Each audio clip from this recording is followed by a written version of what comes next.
Good afternoon, everyone. I'm Neil Love from Research to Practice, and welcome to Year in Review. As today, we're going to focus on the management of melanoma and non-melanoma skin cancers with Dr. Evan Lipson from the Johns Hopkins School of Medicine and the Sidney Kimmel Comprehensive Cancer Center in Baltimore, Maryland. As always, if you have any questions or cases you'd like to run by us, just type them into the chat room. We'll talk about as many of these as we have time. As always, there's a 1-minute pre-meeting and post-meeting survey in the chat room for you to take. If you take that, you'll get a lot more out of this experience, and we'll learn a little bit about you. We know a lot of people end up listening to our webinars, particularly on replay. If you're into podcasts, check out our Oncology Today series, including a recent program looking at non-melanoma skin cancer. So much going on there. We do webinars all the time. I'm really looking forward to them tomorrow. We're going to be talking about new agents and strategies in lung cancer. Really interested to see what they say about the anti-CD3 bispecific tarlatamab, now approved in small cell cancer of the lung, how that's going to play out. Next week, July 17th, we have a program on antibody drug conjugates and breast cancer. So much going on there. Really looking forward to hear about that. And then on the 18th, we'll be talking about the use of ALK-targeted therapy, particularly in the adjuvant setting and the big ALENA trial, what that means in general for lung cancer nowadays. In August, we'll be back again talking about HER2-targeted treatment of GI cancers. Of course, now we have a pan-tumor approval of T-DXd and IHC3+. Really curious to see what the GI people are doing with that. We haven't talked about neuroendocrine tumors, but we're going to talk about that on August 29th. I'm looking forward to getting updated on that. But today we're here with Dr. Lipson to talk about this past year, particularly the ASCO meeting, in terms of some of the key papers. We will be talking about new agents that are unapproved and new therapies, so keep that in mind and check out the package inserts for everything we're going to be talking about today. These are just some of the papers that came out over the past year that we're going to be sort of alluding to as we go through this today. Obviously, a ton of stuff. We really want to get Dr. Lipson's global take, particularly on what it means clinically, but also to the future of cancer treatment, particularly in these skin cancers. But Evan, I got to say, I woke up this morning and checked out the Miami Herald, and there's an article about you guys got another $1 billion from Mr. Bloomberg, who's, I think, built half of Hopkins down there. Just kind of curious. I always like to touch base with you about what's going on. I always view Hopkins as sort of the checkpoint central. You've done so much research there.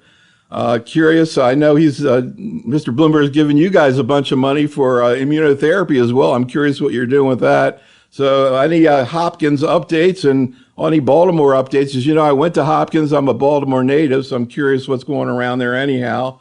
So what's up with Hopkins? Yeah, well, it's great to be with you. Thanks for having me. Your hometown, Charm City, continues to be an exciting place, as does Hopkins. And you're right, Mr. Bloomberg, in his generosity, continues to provide philanthropic dollars.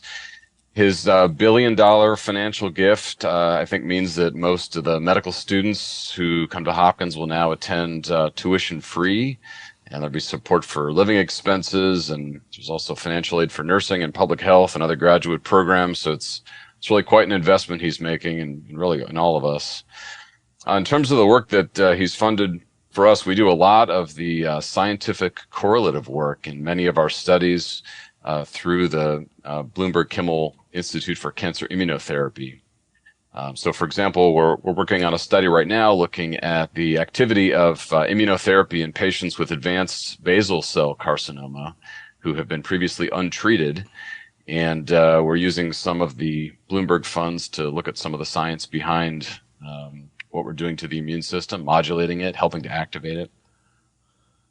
Yeah, I was curious when we were preparing this, we were thinking, we so much stuff about IOs with melanoma and, squamous cell that we hadn't seen much with basal cell. I think they have a high TMB. You would maybe expect them to respond. What do we know about that at this point?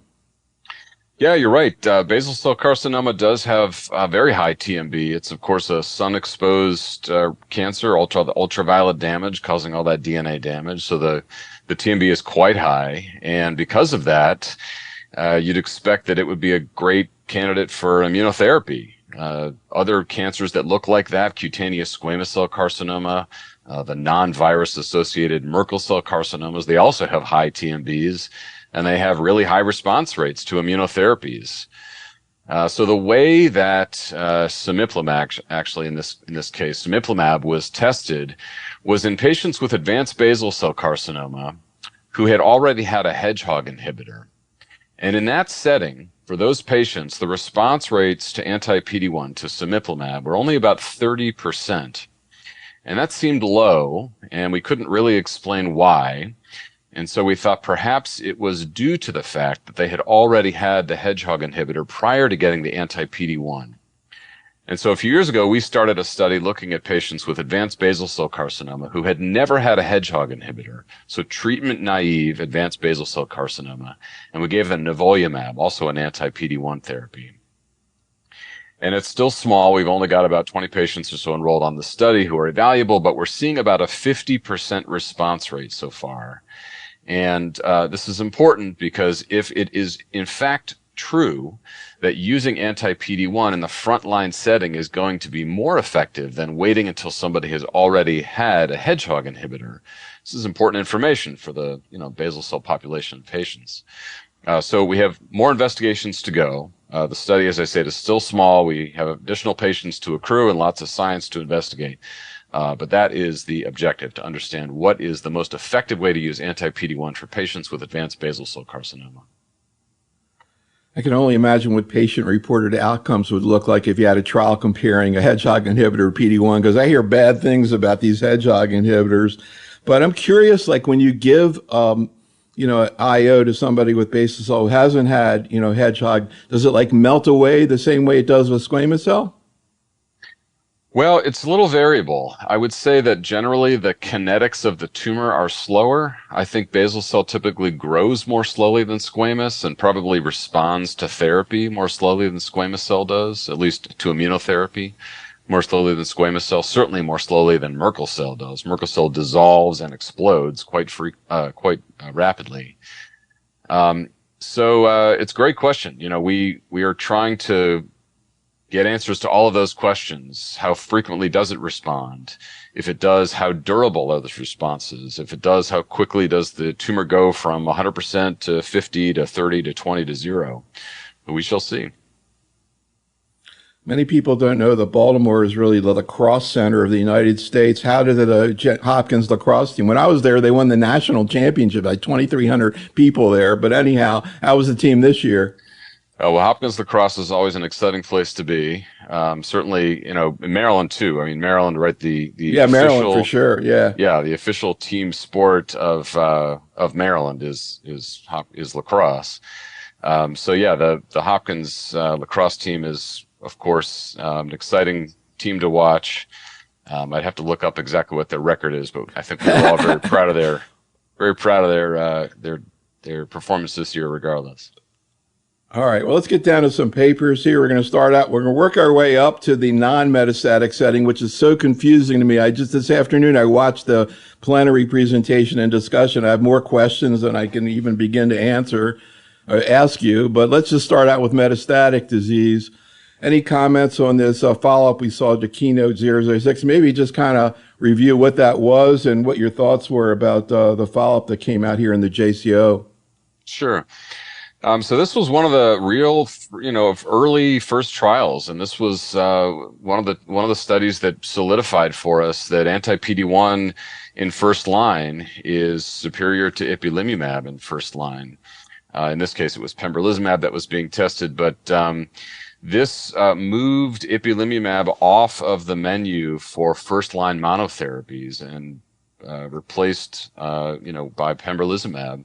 And so the overall survival curve, which you had up a second ago, separated nicely. And what we saw over time was that even with maturing data, the curves continued to separate. And so this is sort of practice affirming that, in fact, yes, a PD-1 based therapy really is the way to go rather than an ipilimumab monotherapy. Any comments about, what's been seen in terms of correlation with response and in long-term outcome? Well, we've known for a long time that the deeper the response, the longer patients continued to do well. So the more regression that you see in someone's tumor, the more likely it is that they're going to continue to survive over time.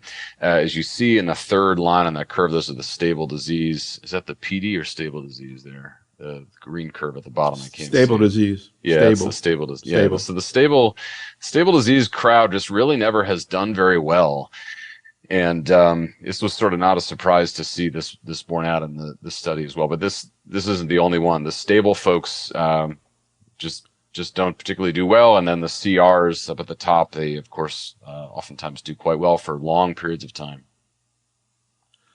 So at ASCO, you were saying that this is one of the biggest years for skin cancers at ASCO that we've had for a while. Of course, we had the big Nadina trial and the plenary presentation. There was a bunch of other stuff, including follow-up of the Relativity 047 trial. Actually, before you get into that, could you just sort of in a brief way talk about how you decide upon first-line therapy of metastatic disease?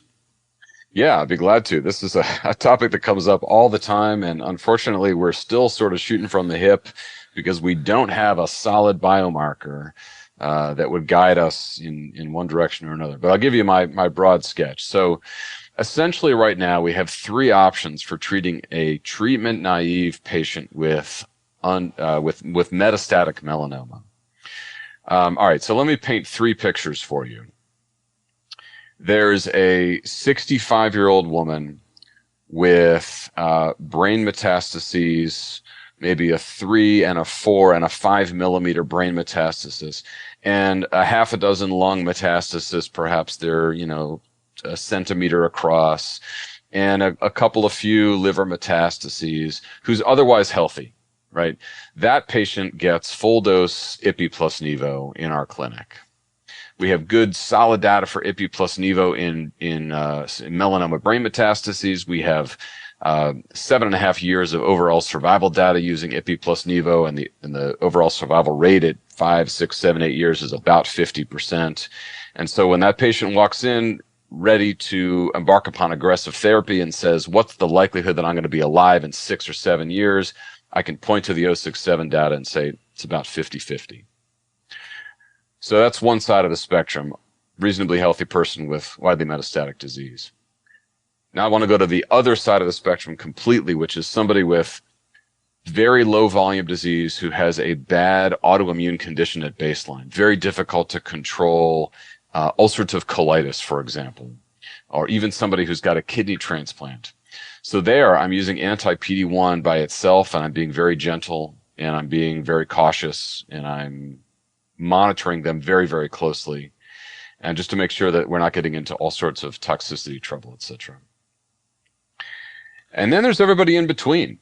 There's the 75-year-old guy who's got COPD, who's got a few lung metastases, but nothing in the brain, no metastases in the brain, where you want to give that patient the benefit of an increased progression-free survival, like we saw in Relativity 047. But you realize that a toxicity in this patient is maybe not going to go so well. And so you're not excited about exposing them to a therapy that's got a serious tox rate of 50 or 55%. But a toxicity rate, a serious toxicity rate of 20% might be acceptable. That's a patient where I would use Nivo plus Rela, which is the Relativity 047 regimen.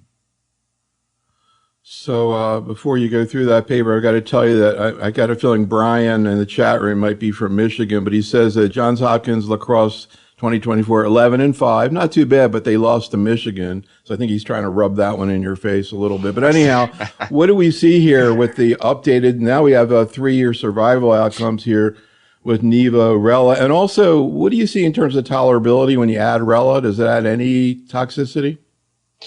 Great question. So just to back up a sec, so Relativity 047 is a global study, about 700 patients, metastatic melanoma previously untreated. It randomized patients to either get Nivo by itself, which is the green box there, or Nivo plus Rela put together in the same IV bag, essentially.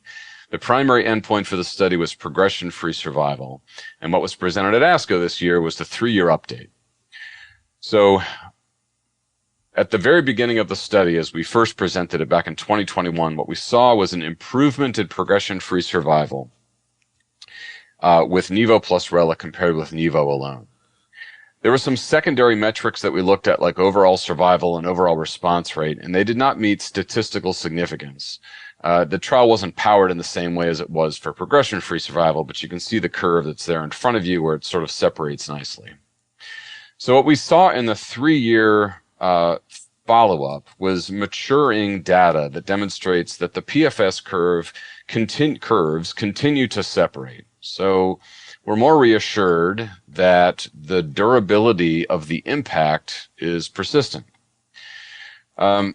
So what does that mean for us in terms of how we treat patients now that Nivo-Rela is approved and has been for a couple of years, and we have some longer follow-up data? What it means is we can say to these people, we knew from the first reporting of the data that we were seeing a difference in progression-free survival. And now that a few years have gone by, we can say that that progression-free survival has persisted and that the responses that we're seeing are durable. The benefit that we're seeing is durable. So also I'm curious what happens when you add IPI there, which again we saw at ASCO. Would you like to comment on relativity 048? For sure. Seems like a good idea. Yeah, I think it probably is. For which patients, we're not entirely sure. All right, so let me go back just a sec. So in all of the Nivo and Pembro and all the anti-PD-1 monotherapy studies, the risk of a serious toxicity is somewhere in the ballpark of about 10 to 15%, approximately. When you add relatlimab to that combination, to that agent, so Nivo plus Rela together, when you put those two together, the serious tox rate is something in the ballpark of about 20 or 22%. So there is a slight uptick when you add relatlimab and compare it to just the Nivo or Pembro or the anti-PD-1 monotherapies by themselves. In 048, what was added to Nivo plus Rela was a low-dose ipilimumab, so 1 milligram per kilogram of ipilimumab. Normally, Ipi is given 4 doses, and that's it. So you give it, Ipi plus Nivo is 4 combo doses, and then you go to Nivo monotherapy. The 048 regimen was every 8-week low-dose Ipi continuous. So it was a little different than what we're used to. In any case, this was a small study, 46 patients, and so we have to take all of this with a grain of salt. But the response rates are what you see there on the screen, and the serious toxicity rate was 39%. So yeah, that's the slide there. So 39%. All right, so how does that shake out? Well, Nivo plus Rela, the serious tox rate is, say, 22%. And Ipi plus Nivo used at full dose is about 55%. So this is somewhere in the middle. The efficacy signal was pretty good. It's a small study. The toxicity signal is just as I described. I think the real question is, what is the appropriate patient population? Who needs all 3 of these checkpoint pathways blocked? It's hard to know. So also curious, another paper that came out was looking at RP1 with Nivo on patients who progress. Any comments on that one? Yeah, this is a really fascinating molecule, RP1. So the sort of first generation of these injectable therapies was brought out several years ago, which is Tilimagene laherparepvec, which is a mouthful, but that's sometimes called TVEC. And we use TVEC in patients where we've got little tiny metastases and transits, crawling up an arm or crawling up a leg. RP1 is I think safely you can call it a second generation. And it's used here in patients with anti-PD-1 refractory melanoma. And so you can see the overall response rate there. That's a pretty impressive overall response rate for this patient population. This is a difficult patient population to treat. And so I think more than anything, this study was intriguing because it suggested to all of us that this injectable therapy might actually be a real synergy. The activity here in a very difficult to treat patient population might be real. So we'll learn more about this in combination in future trials. But I'm cautiously optimistic. So I got to go back. You said something before that's kind of been spinning around in my head. I want to bring it back up. I think I heard you say that in patients who have a heavy autoimmune history, you still would go ahead, I mean, kidney transplant, et cetera, you still would go ahead and give an IO first line, for example, if somebody's BRAF wild type. Like, how do you do that? Yeah, that's a great question. So this came up several years ago. We saw a bunch of kidney transplant patients who clearly needed, to get their immune systems turned around. The suppression that these kidney transplant, any transplant really, patient gets is enough to make the immune system sleepy such that it can't see these new skin cancers forming. And these cancers just explode oftentimes, so they really need our help. In any case, we treated a few patients back in the day that demonstrated that you could help the immune systems of these patients get activated against cancer, but you had to be really careful because you could also knock out allografts. So we started a study a bunch of years ago that looked at a particular recipe using tacrolimus to try to keep the kidney safe, the allograft safe. At the same time, Dr. Glenn Hanna up at Harvard looked at a different combination. He used an mTOR inhibitor for the same reason. And as it turns out, the combination that Dr. Hanna investigated, which is essentially anti-PD-1 plus prednisone plus an mTOR inhibitor, that seems to really have good efficacy and reasonable safety in patients with kidney transplants. So we are by no means do we have the absolute answer for all of these people, but we're slightly closer to understanding how to at least safely do that until we learn more. So the answer to your question is, how do we give patients anti-PD-1 when they've had an organ transplant? The answer at the moment is we switch them over to an mTOR inhibitor, and we give them a little low-dose prednisone, and we monitor their allograft function very, very closely. And of course, an informed patient, if they lose the graft, it's not life-threatening. They can go back on dialysis. But have you ever done anybody who's had heart transplant? Yeah, we have. I think really the non-kidney transplant patients come in, the hearts and the livers and the lungs, and they basically say to me, "This disease is going to take my life, and I am not going to go down looking. I'm going to go down swinging." And so I totally accept the risk that we might knock out this allograft, but I'm not going to let this cancer take my life. And so we do the same thing. We get them over to an mTOR inhibitor. We get them on some low-dose prednisone. We make sure that after making that switch, their allograft is healthy.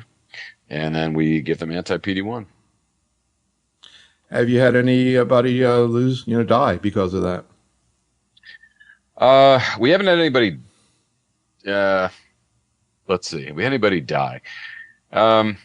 We've definitely had some allograft loss for sure. We've published this as of others. We've definitely had some patients who have died, and it's been difficult to tell what was the more important contributor, the cancer itself or the failing graft. But I think in a setting where the cancer is going to take someone's life anyway, as I said, I think patients are pretty enthusiastic about trying everything they possibly can, even if it means that they're going to, take the allograft that's so far been healthy and make it reject. It's such a difficult situation and decision to make. What about getting back to autoimmune disease? You didn't mention multiple sclerosis. I mean, if you had somebody who had active multiple sclerosis, would you offer an PD-1 to them? We certainly see these patients, and just like the organ transplant folks, it's always a conversation about what the likelihood is that we're going to see exacerbation of these conditions and what that's going to mean for somebody. Oftentimes patients who have sort of a more mild form of autoimmunity, so psoriasis, for example, that's an easier conversation, right? We can say, Sure. Well, your psoriasis might flare and this is going to cause XYZ complications, but the likelihood it's going to be fatal or, seriously harm you is pretty low. When somebody's got multiple sclerosis or something that's really going to potentially cause some significant harm, it's a much more difficult conversation. I think, again, it gets down to the discussion about what's going to happen if we don't use one of the more powerful immunotherapies. And some patients say, you know what, I'm just not into that. I'm not going to do anything to potentially worsen this autoimmune condition. Let's try other things to treat the cancer. And other folks say, I respect the data and how powerful these immune modulators can be. I'm willing to give it a try. So I remember the beginning of the pandemic, we were starting to do cases of people presenting we had by video, and we had a patient with lung cancer who had multiple sclerosis, and the patient, very well informed, got several opinions, went ahead, got PD-1 therapy, had great response, and they turned out the PD-1 level was 0. Which you don't see too many responses with that, but it worked in that situation. One more sort of, kind of classic immune question just to catch up with you. Correlation between immune toxicity and treatment benefit. Where are we with that? I've heard some people say skin toxicity is more tolerated with benefit. What do you all at Hopkins think about it? When you see somebody with IREs, you say, oh, hey, this may be good? So generally the literature does support that in patients that develop, particularly grade 3 and 4 serious toxicities, there is a correlation between that and the development of a tumor response for sure.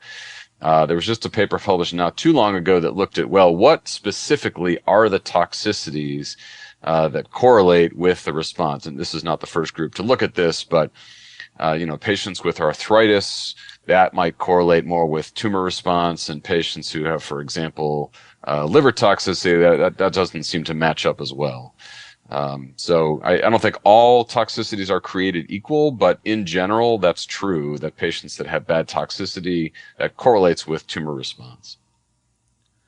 Incidentally, I never told you that you're on our short list as RTP narrator for the future because we like your voice. Oh, but anyhow, let's go on and get into TILs here, the hot topic, a new approval. Let's first of all talk about what they are and how it works. Sure, TIL, this is really exciting. So tumor infiltrating lymphocyte therapy. So TIL is exactly what it sounds like. They are the lymphocytes that have infiltrated into the tumors. And at the moment, they are being excised either surgically or by biopsy, which we'll get into in just a second. But they are being excised and then taken into the laboratory. They're activated in the lab. This takes a few weeks.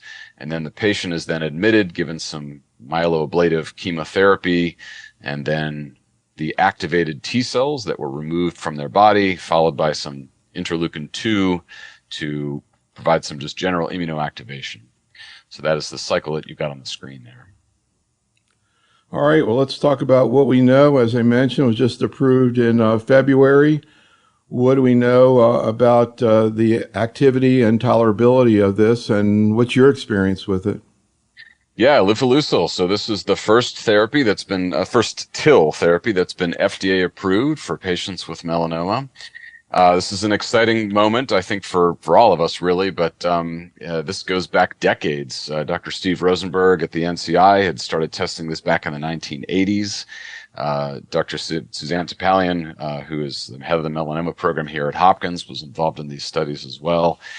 Anyhow, it's been known for long periods of time that if you tweak these tumor-infiltrating lymphocytes in just the right way, you can give them back to a patient. You can see these durable anti-tumor responses, sometimes over decades. It did take decades for it to become commercialized, but now we are there. It's FDA approved earlier this year. And the waterfall plot that you've got there on the screen is a pretty good illustration of what we're seeing. And so the population that was being tested there is the PD-1 refractory population, and in fact, that is how lifileucel was approved. Patients with advanced melanoma who have had an anti-PD-1 based therapy, and if they have a BRAF mutation in their melanoma, then they've had a BRAF mutant based therapy as well, so BRAF MEK inhibitors, for example. And what you're seeing there is approximately 30% response rate in that patient population, and that's a difficult patient population to treat. So the response rate itself is encouraging, and also the durability of response. So the duration there you're seeing is that's a flat plateau right there. That is a flat curve. And so for the patients for whom this works, it really is quite a success. So I think we're all intrigued by the data. I think we're all sort of feeling our way out how it's going to work in the commercial setting. Will the number of patients that require this therapy be able to be enrolled and harvested and then processed and then retreated, in enough time? We're all very cognizant that this is not a small deal therapy. This comes with a boxed warning for a reason. There are prolonged cytopenias on this treatment regimen, mostly because of the chemotherapy that's involved. We see occasional severe infections. We see impairments of organs. And I think the question for a lot of us is, could the regimen that goes along with this therapy, the chemotherapy, the high-dose IL-2, could any of these pieces be modulated to make this therapy more easily tolerated, to make it safer? So right now, this is the sort of next line standard therapy for patients that have progressed through anti-PD-1 based regimens and for patients with BRAF mutations, BRAF-MEK based regimens. I think a lot of patients in our clinic are being referred to the big centers around for consideration of TIL. Who actually is giving it? Well, there are a bunch of approved centers around the country, and that number continues to increase. Over time, I think it's going to look a lot like it used to look in the high-dose IL-2 days when there were, 100 or so centers around the United States that were sort of centers that gave a lot of high-dose IL-2. They're going to be big academic centers or big community, cancer centers that are going to give a lot of lifileucel therapy. One of the studies that's being done right now, which you've got there, is looking at pembrolizumab in combination with lifileucel to see if the combination could be synergistic or at least additive. So lots of questions there. Any thoughts about whether or not an IO is going to be synergistic? I mean, theoretically, would you expect it to be? Well, there's some early evidence that perhaps it could be. I think if you give somebody activated T cells and hope that it could mount an anti-tumor response, you might expect that you could further activate those T cells by giving it a little bit of anti-PD-1. So sure, I could think of a reason why there might be synergy between Pembro, for example, and lifileucel. I think some of the other medications that are given and some of the other interventions that are required as a part of lifileucel therapy are also, I wouldn't call them sticking points, but they are elements that give us pause with regard to whether a patient is a candidate for TIL. So, for example, if a patient does not have an easily resectable tumor, at this point, really lifileucel therapy is not on the table. You need to be able to remove a tumor surgically in order to get those cells to be able to grow them and give them back to the patient. The reason that's important here in this OBX-115 trial that was presented by Dr. Amari at ASCO is because this trial did not use a surgical harvest. Rather, it used a needle biopsy to get tumor tissue. So right there, you're expanding the number of patients in that population because you don't need to have somebody who has a surgically harvestable tumor. You just need somebody who has a biopsyable tumor for a core needle biopsy or a couple of core needle biopsies. So this is a very small study. And so this is all, of course, with a grain of salt. But what we saw were encouraging results. We see some responses with this OBX-115 regimen. The other thing that's important to note, if you go back one slide, the other thing that's important to note is that this regimen was given without IL-2. And so high-dose interleukin-2 is not an easy drug to tolerate in some people. So there again, if you could give a TIL therapy without having to give somebody high-dose IL-2, you expand the population of patients for whom it might be tolerable. So I want to move on and get into non-metastatic also. I've got so many questions about that, not only what's been presented, but also what's been going on in the last couple of years in general and what you all are doing. And of course, we got to start out with the NADINA trial, the plenary presentation. You can talk a little bit about the background of it, and then we'll go through what they saw, and then what you've been doing since ASCO, or even what you were doing before ASCO in these patients. Yeah, this is exciting stuff. I think this was probably the biggest splash at ASCO this year. So the NADINA trial tested neoadjuvant Nivo plus IPI in patients with resectable stage 3 melanoma. So the background on this is that several phase sort of 1 and 2 trials have suggested to us over the past several years that in patients with resectable, what they call macroscopic stage 3 melanoma, neoadjuvant immunotherapy seems to be more efficacious than adjuvant immunotherapy. One of those was the SWOG 1801 study presented by Sapna Patel last year that looked at pembrolizumab used perioperatively, so before and after surgery, compared to just adjuvant, and the event-free survival was improved in patients that got it before and then after. So leading up to the NADINA study were some smaller trials sort of demonstrating that the neoadjuvant approach was going to be more effective. In addition to that, Christian Blank, who was the lead PI on the NADINA trial, has some laboratory evidence showing that if you give somebody immunotherapy while the tumor is still in place, the population of T cells that you get out of that patient is more robust, more diverse than if you do it after that tumor has already been removed. Anyway, so on the heels of all of that evidence, preclinical and scientific, this was a phase 3 study where patients were randomly assigned to get 2 cycles of neoadjuvant IPI at low dose plus nivolumab, followed by surgery, or to get surgery and then followed that by adjuvant nivolumab. And that's just the standard of care. So right now, patients with resectable melanoma get the melanoma resected, and then they get adjuvant Nivo or adjuvant Pembro. So this was neoadjuvant Nivo plus IPI compared against the standard of care.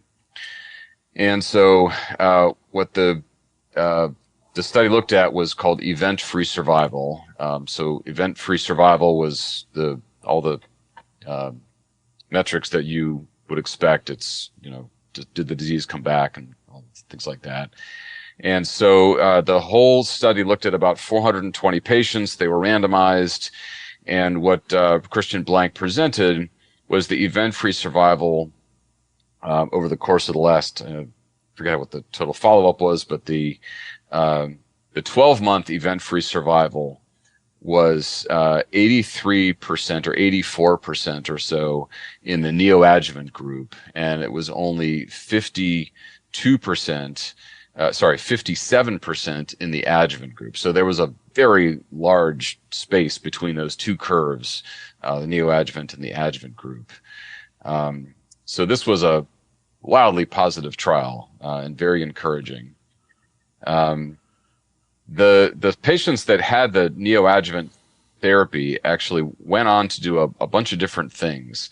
And this was based on the pathologic response. So when you take the tissue out of a patient that has had neoadjuvant therapy, it's assessed by the pathologist to look for a path response. And so that's a complete path response, no tumor left behind, a major path response, less than 10% of tumor, et cetera, partial, non-response, et cetera.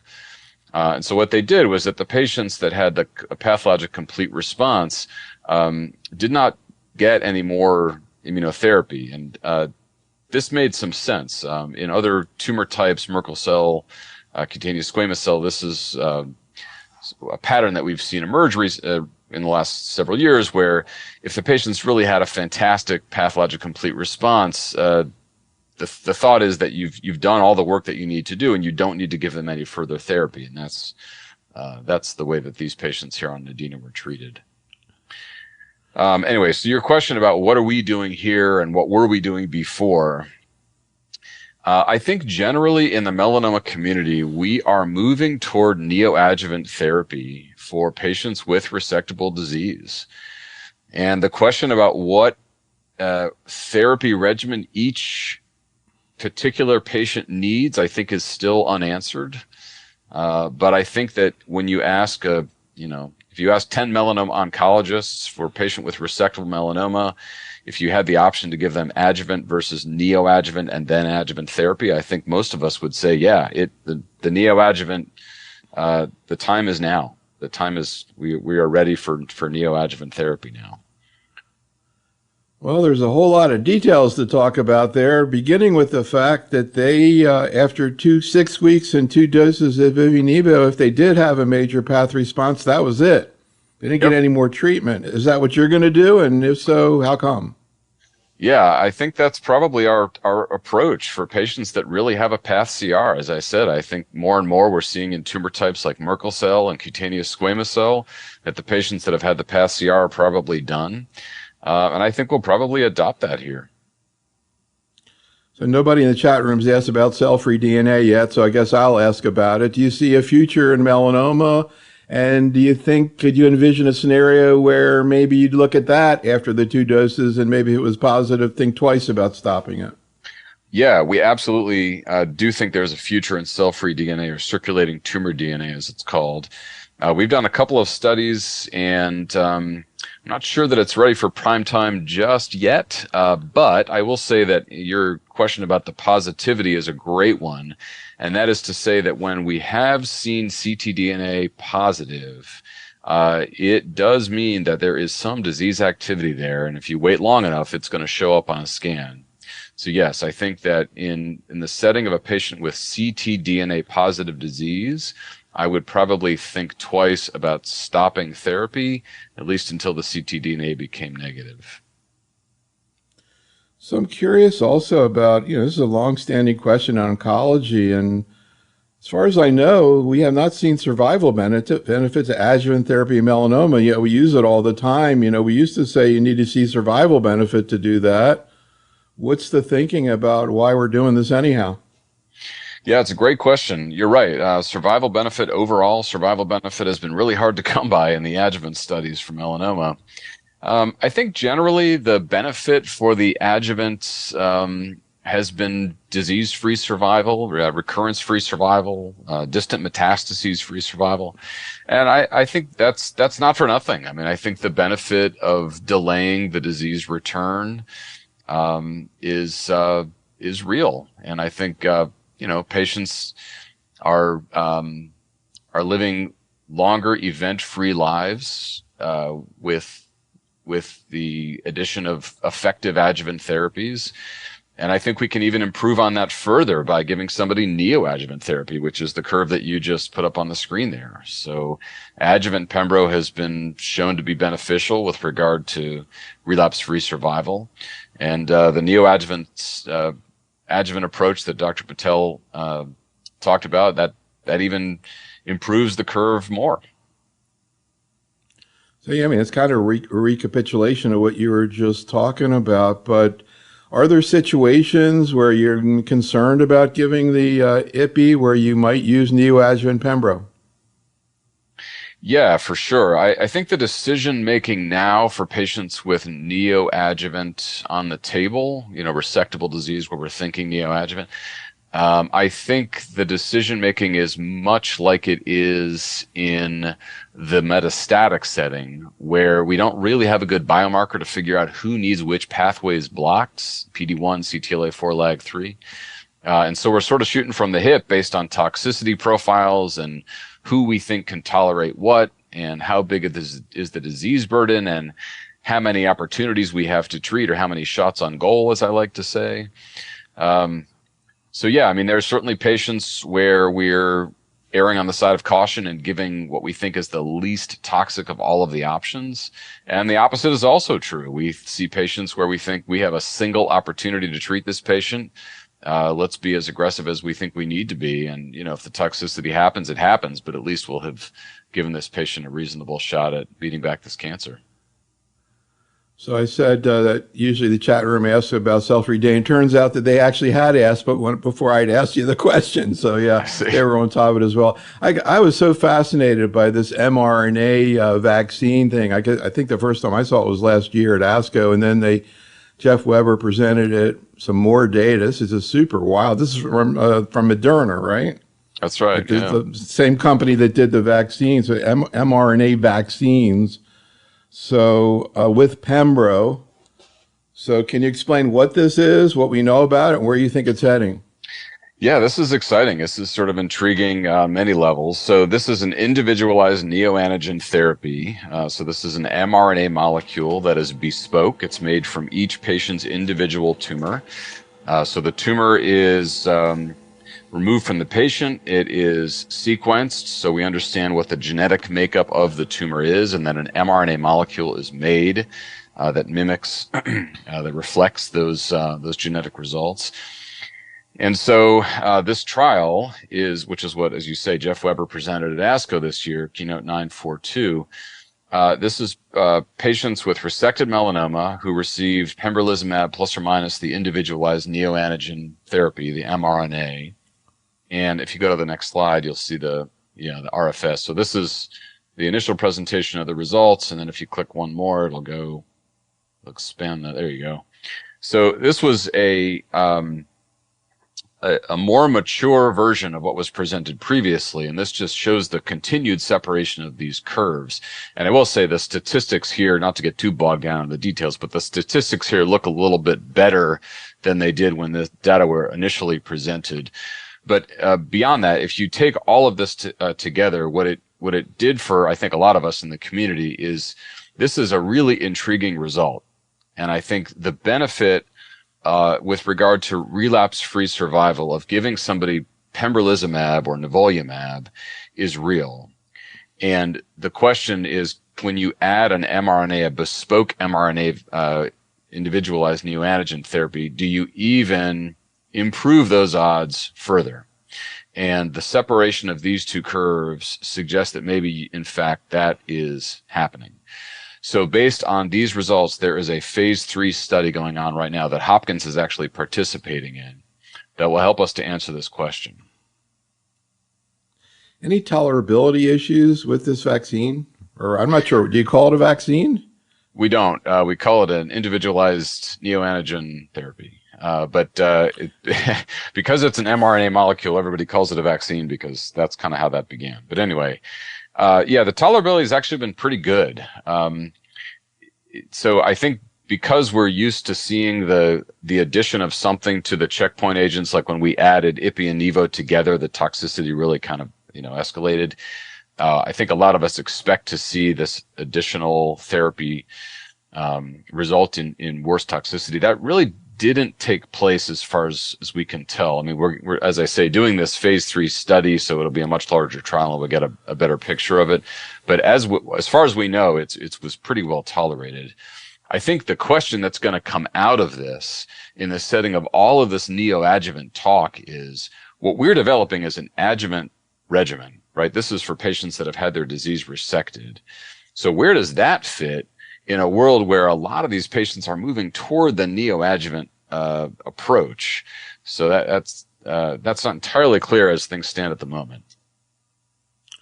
So let's get back to sort of clinical decision making. Actually, Hassan in the chat room asked a question relevant to something I was going to ask you about next, which is, as you mentioned, Georgina Long presented a follow-up from the Combi-AD study, but Hassan wants to know, before we even get into this data, how do you choose between IO and targeted therapy in the adjuvant setting?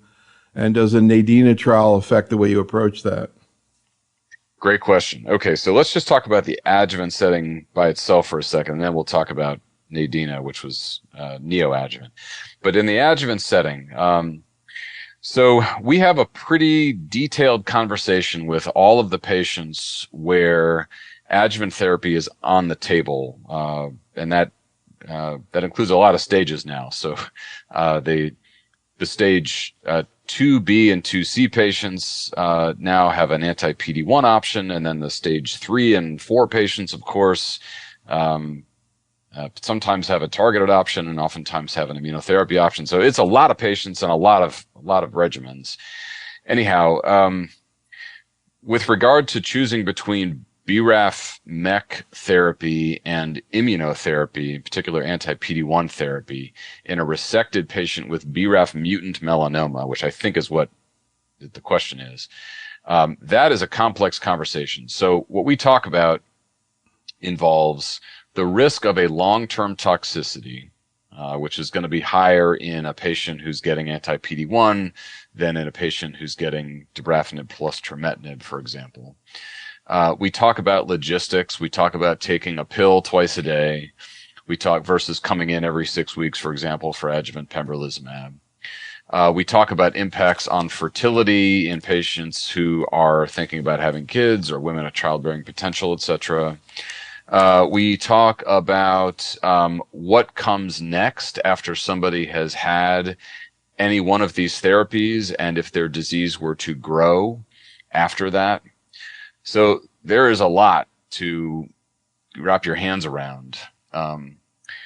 I think generally patients fall into two categories. There are the patients that can't sleep at night unless they know they're doing absolutely everything they can to beat this thing back. And those are the folks who really are excited about doing adjuvant therapy.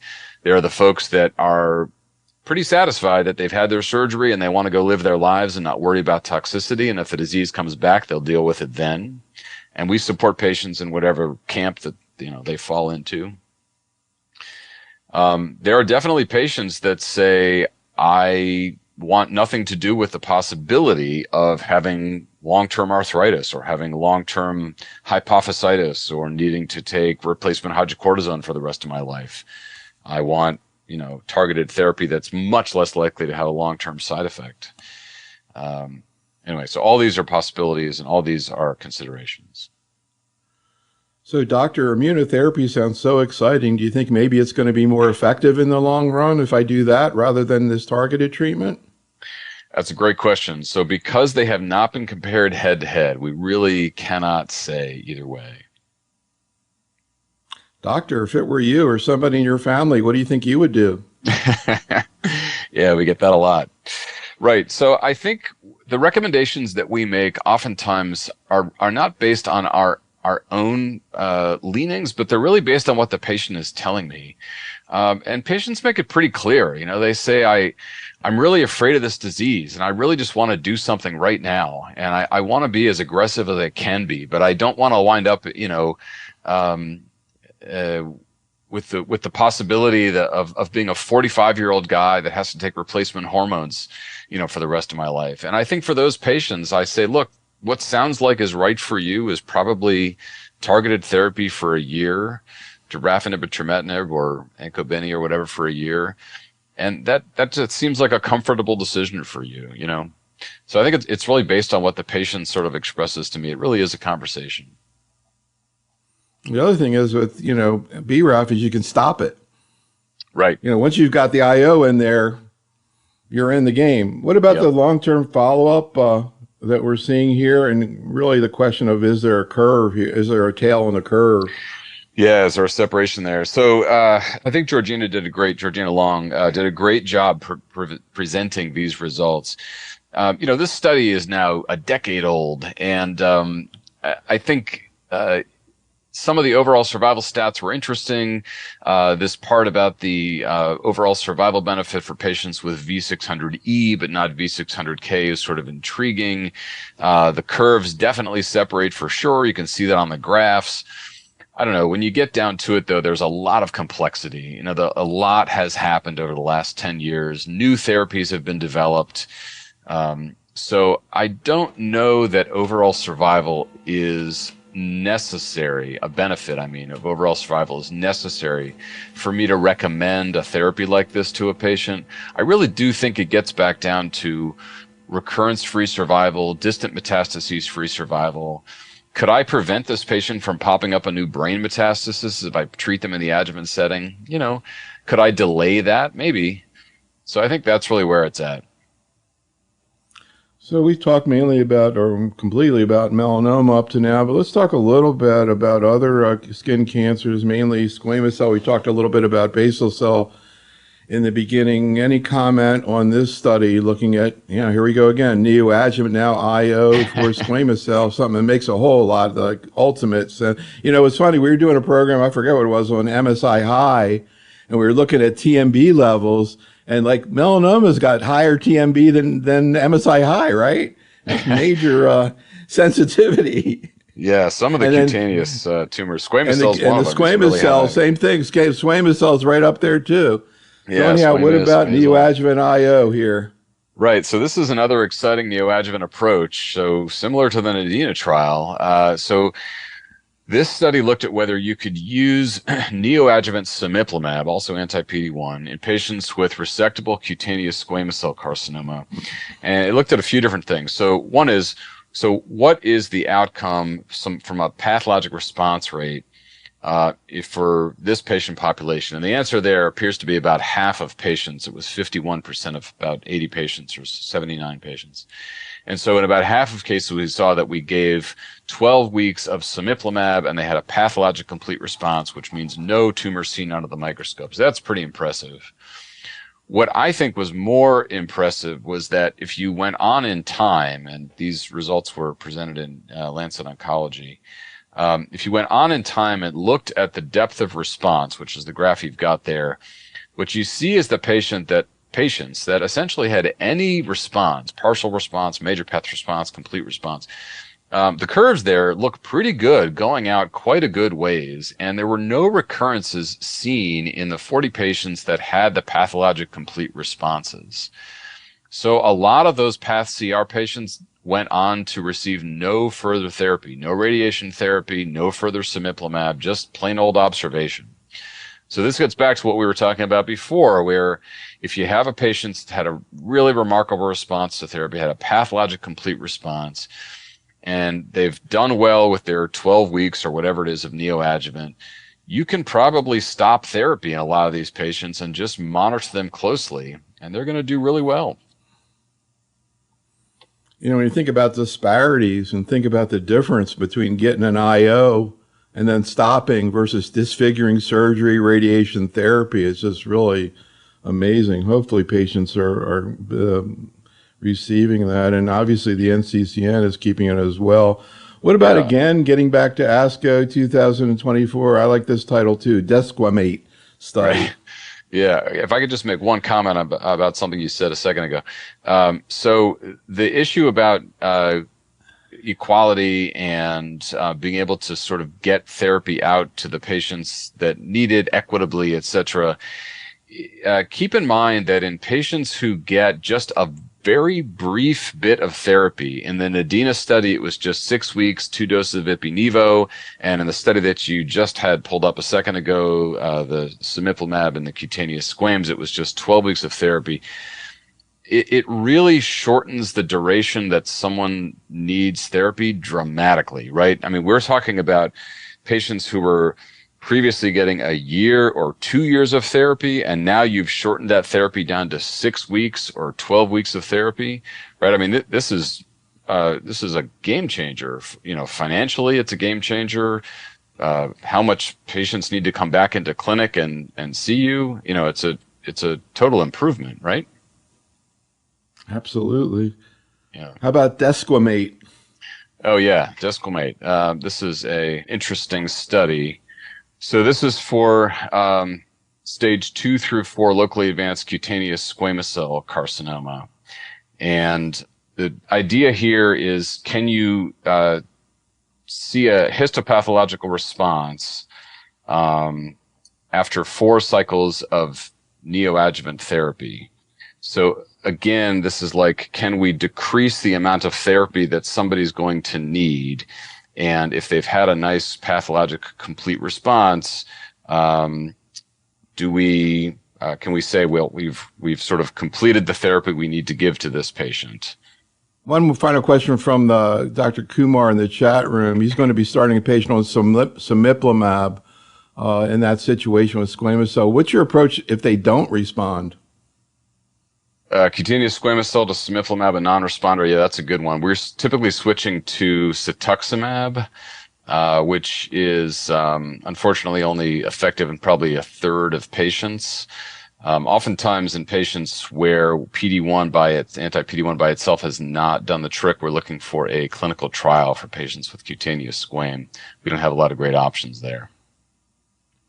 All right, Evan, well, thank you so much for working with us today. Audience, thank you for attending.